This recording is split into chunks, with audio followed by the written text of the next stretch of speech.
Saludos, Masters de Star Wars. Yo soy la sombra del Imperio. ¿Qué? La sombra del Imperio.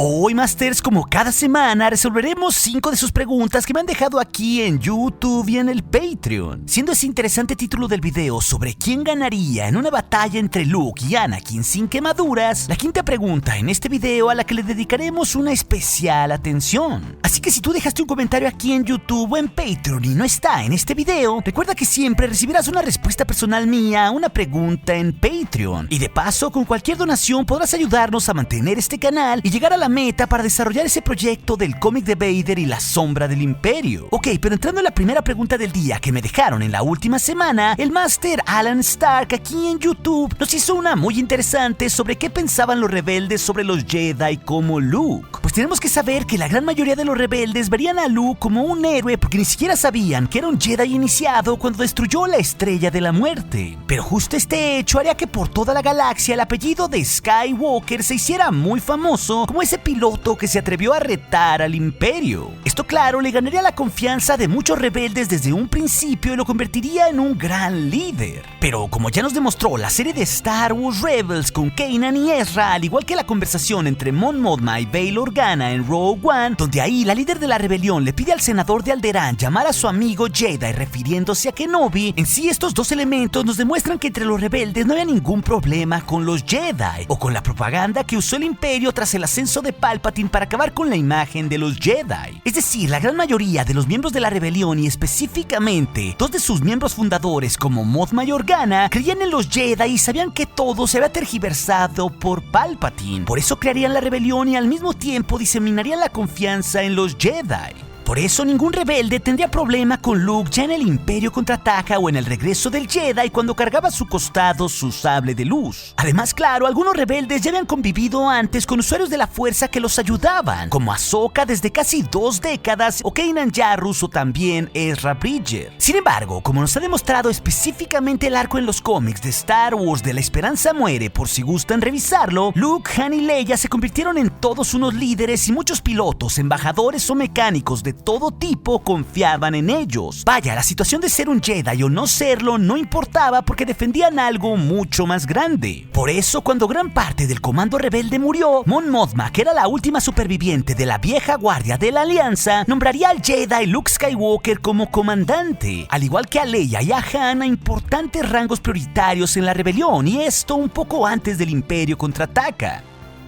Con lo cual, ya en esa película, en medio de la base Echo en Hoth, veríamos que no solo los rebeldes comunes seguían el liderazgo de Han o Leia, sino que cientos de soldados o pilotos veían a Luke como todo un líder y una especie de salvador, como sucedió en la batalla de Hoth ya ahí con el Rogue Squadron y con pilotos como Wedge Antilles, su artillero Doug Ralter o Zeb Senesca, quien justamente rescataría de una muerte segura congelada en Hoth al comandante Skywalker, lo cual demuestra en sí que los rebeldes de a pie querían a una figura como lo era Luke. Así que entrando en nuestra segunda pregunta, nuestro Patreon donador del cómic, el Master Sergio, nos pregunta si acaso creo que Tarkin sabía del complot en contra de Ahsoka y confabuló con Barry y Sophie para inculparla a propósito. En sí, la respuesta a esto tiene mucho más trasfondo que un simple no, porque no me parece que el objetivo de Tarkin fuera inculpar a Ahsoka. Sin embargo, había algo más grande en todo esto. Tarkin buscaba reconocimiento, subir en los rangos como el almirante que en ese momento era, para demostrar que era un militar eficaz, un brutal dictador que solo quería acumular más y más poder. Pero como hemos visto en este nuevo canon, lo que quería Tarkin más que nada era hacerse notar. Por eso retaría a un Jedi como Anakin con órdenes directas para que los clones como el comandante Fox no lo dejaran ver a Ahsoka en prisión. O también más tarde retaría el poder de Darth Vader e intentaría asesinarlo en un complot secreto porque Tarkin solo quería ser la única mano derecha del emperador. Y por eso, con el fin de tener más poder, Tarkin tomaría para sí el proyecto Stardust que había creado Orson Krennic y tendría una gran rivalidad con él durante casi 2 décadas. Así que todo esto demuestra que Tarkin buscaba algo más grande en una privilegiada posición de poder. Era un Sith porque pensaba como uno, por así decirlo, aunque no dominaba la fuerza.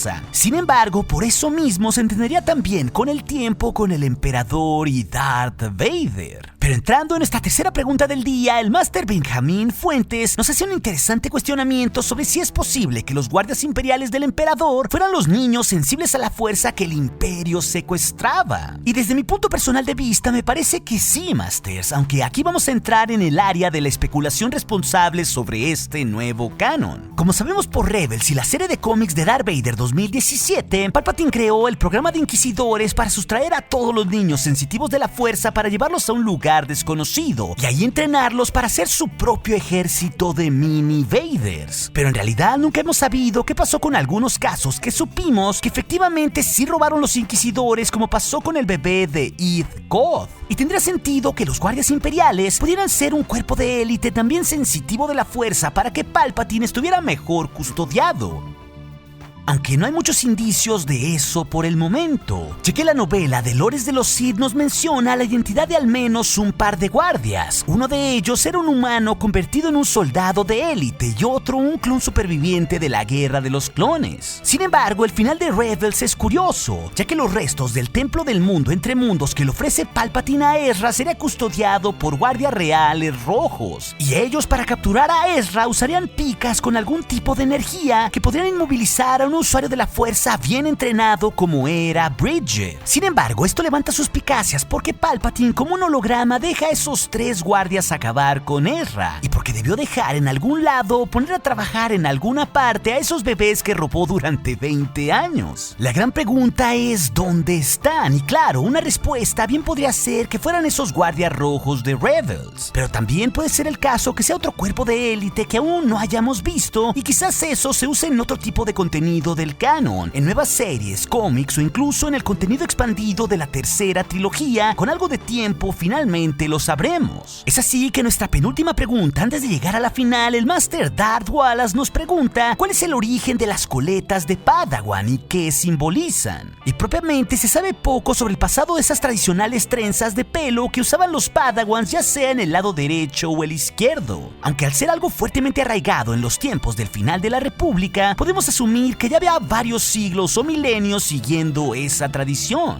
Esta coleta o trenza en el pelo era un símbolo que el joven Jedi era un Padawan que estaba en entrenamiento. Por eso se dejaba crecer el pelo de esa manera para denotar que estaba siendo entrenado. Aunque en especies que no tenían pelo como los Togruta, en ellos se les agregaban varias cuencas de silca que hacían las veces de esa coleta. Por eso Ahsoka perdería esa serie de cuencas cuando fue expulsada de la Orden Jedi en su juicio. Y lo mejor de todo era el rito de cuando esta trenza era removida, Masters, ya que cuando un Padawan era declarado un caballero Jedi por el Consejo cuando superaba las pruebas Jedi o hacía algo fuera de lo común, esta trenza era removida en un rito tradicional Jedi donde el gran maestro del Consejo Jedi con su sable de luz retiraba la coleta del Padawan oficializando su rango de caballero. Algo que es de las cosas más emotivas que pudimos ver durante la serie de Clone Wars de Cartoon Network, que desgraciadamente ya no es canon, pero podemos asumir de forma segura que esto era exactamente como se daba. De hecho, Masters, como dato curioso, yo en mi vida diaria porto una coleta de Padawan a mi costado derecho del pelo porque justamente me considero un Padawan de Star Wars en continuo aprendizaje y se me hace un símbolo bonito para mostrar mi gusto por Star Wars en el día a día. Es así que llegamos a nuestra quinta y pregunta final del día, Masters, una proveniente de aquí de YouTube de El Mundo de Dominic y Leo, quien nos pregunta quién ganaría en una batalla entre Luke contra un Anakin sin quemaduras. Y esa es una respuesta sumamente compleja de contestar, Masters, así que tenemos que considerar varias cosas.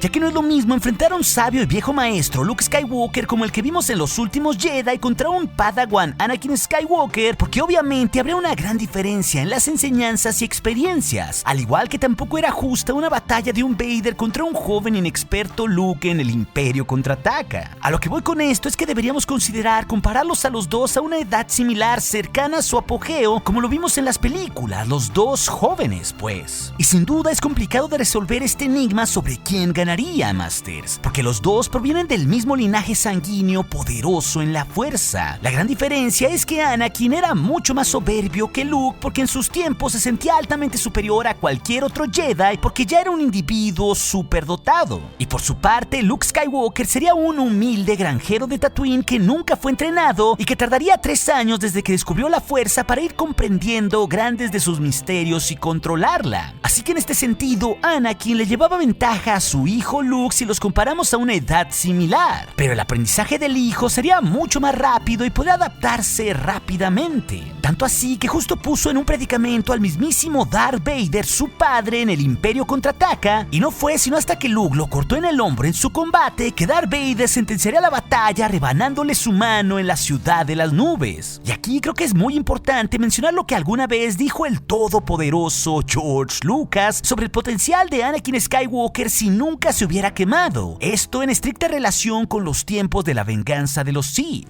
A lo cual alguna vez George declaró que Anakin, gracias a sus terribles quemaduras en Mustafar, solo se quedó en un 80% del poder en la fuerza que tenía el emperador. Es decir, mucho de su potencial se quemó con él en la lava, ya que en palabras del propio Lucas, Anakin hubiera sido el doble de poderoso que Palpatine si nunca se hubiera quemado. Por eso, teniendo solo el 80% del poder que tenía Palpatine, Vader nunca se rebelaría. Por lo que esto nos habla del enorme potencial que tendría Anakin a una edad muy similar a la de Luke, por lo que considerando este escenario con los dos de una edad similar, no me cabe duda que por la enorme experiencia que tenía Anakin Skywalker, él hubiera ganado. Sin embargo, tenemos que considerar otra cosa muy importante si analizamos el canon y Legends. Si cambiamos la época y pensamos que los dos fueran maestros experimentados de unos 40 años, las cosas podrían ser distintas, ya que en el universo expandido, el maestro Luke Skywalker era una especie de semidios, Masters, alcanzando poderes que ni en sus sueños pudo tener el Anakin que todos conocimos. Es más, Luke podría absorber blasters de un pesado AT-AT o hasta crear rayos de la fuerza. A lo que voy con esto es que esa misma brecha de conocimiento que tuvo Luke con relación a la misma edad de Anakin se acortaría sobremanera.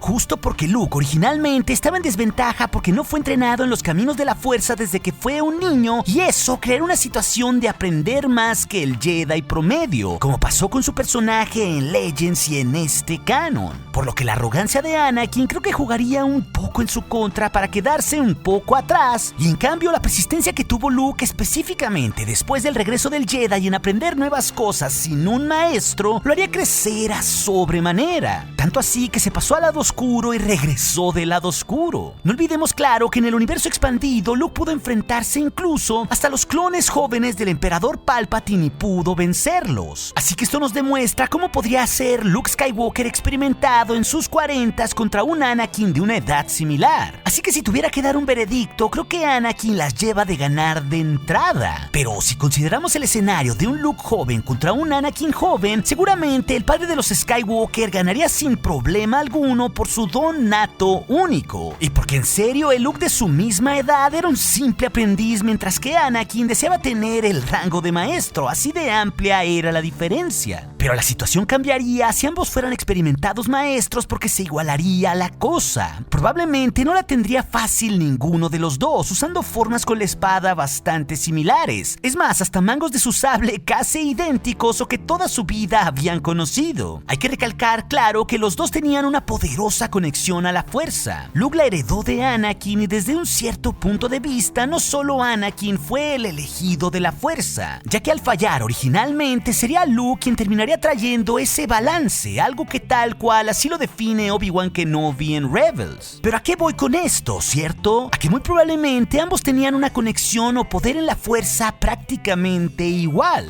porque tuvieron su origen justo de la manifestación misma de la fuerza, y esto a pesar de ser padre e hijo. Así que su manejo de la fuerza ya como usuarios experimentados no haría una gran diferencia entre uno y otro, sino más bien que esto lo haría sus características personales, como precisamente la persistencia. Así que aquí creo que ligeramente, por todo lo que sabemos en los universos de Star Wars, Luke Skywalker terminaría venciendo a su padre Anakin por ser un usuario mucho más persistente. Esto claro, si ambos fueran ya maduros o incluso un par de viejitos. Aunque bueno, si fueran jóvenes, ya saben, Anakin sería el vencedor. ¿Ustedes qué opinan? Pero si también quieren conocer respuestas a otras grandes preguntas como estas sobre qué pensaba el Consejo Jedi de que Obi-Wan hubiera vencido a un Sith, esa historia te la dejaré aquí en las pantallas finales, al igual que otras aventuras de la saga que seguramente serán de tu interés. Y recuerden, Masters de Star Wars, nuestro aliado es la fuerza y un poderoso aliado es. Hasta aquí su amigo, la sombra del Imperio.